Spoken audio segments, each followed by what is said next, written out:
पद संख्या 3 से 11 पाठ का मूल वाक्य है, मसीह मृतकों में से जी उठकर फिर कभी नहीं मरेंगे।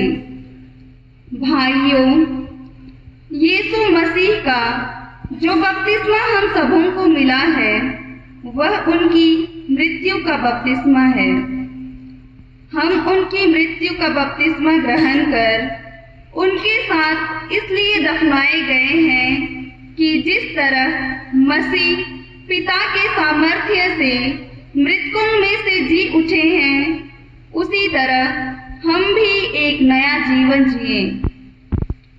यदि हम इस प्रकार उनके साथ मरकर उनके साथ एक हो गए हैं, तो हमें भी उन्हीं की तरह जी उठना चाहिए।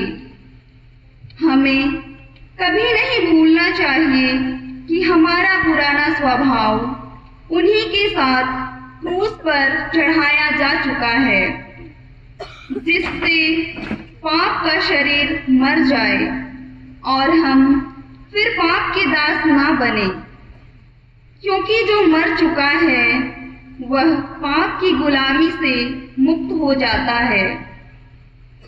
हमें विश्वास है कि यदि हम मसीह के साथ मर गए हैं तो हम उन्हीं के जीवन के भागी भी होंगे, क्योंकि हम जानते हैं कि मसीह मृत्युओं में से जी उठकर फिर कभी नहीं मरेंगे।